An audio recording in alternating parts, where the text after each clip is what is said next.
يا من يغيث المستغيث إن لم تغثنا من يغيث، وما لنا رب مغيث سواك يا رب العباد.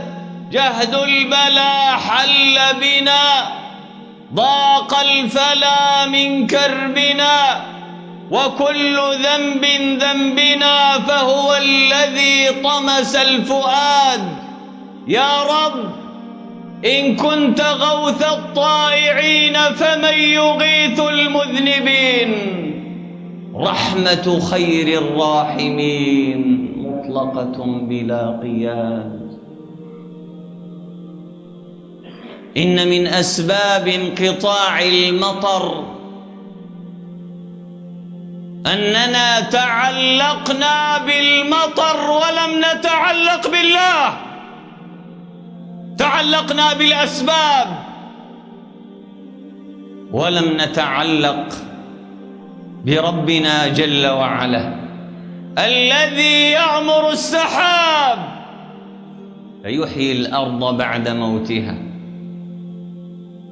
اليوم تعيش الأمة الضنك بكل صوره وأشكاله، لأننا غيرنا وبدلنا،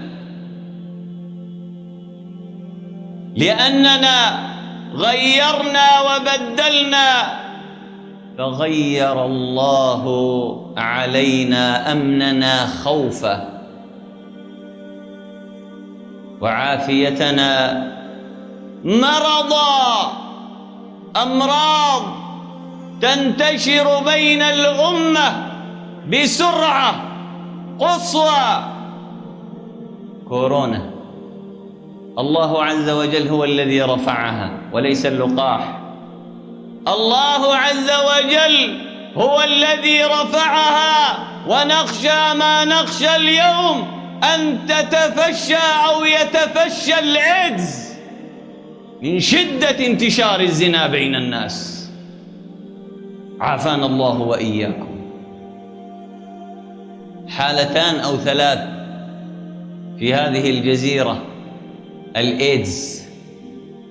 الله أكبر، الله أكبر. الله عز وجل يقول: ولا تقربوا الزنا إنه كان فاحشة وساء سبيلا. تب إلى الله أيها الزاني، تب إلى الله وارجع إلى الله سبحانه وتعالى. إن من أسباب انقطاع المطر والغيث انقطاعنا عن أرحامنا، انقطاعنا عن أرحامنا، جرنا على بعضنا.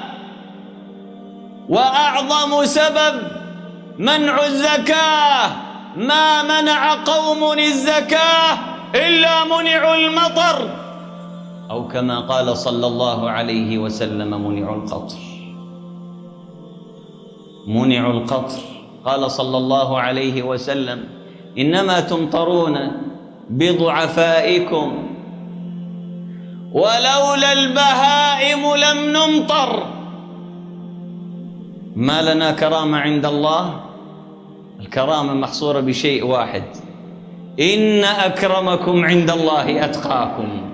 كرامة المرء عند الله تقواه، لا المال يرفعه قدرا ولا الجاه، تقوى الله عز وجل والعودة إليه.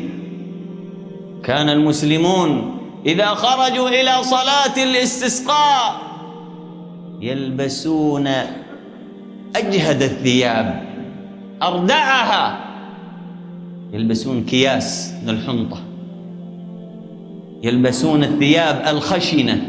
لماذا؟ لإظهار الذل للواحد القهار، لله وحده، حتى يمطروا. نحن لا ندخل بثياب الذلة على الله سبحانه وتعالى، لا زلنا مغرورين بأنفسنا، ومغرورين إنه عندنا ماء في البيت، بصهاريج مي تجيب لنا مي. لا زلنا مغرورين.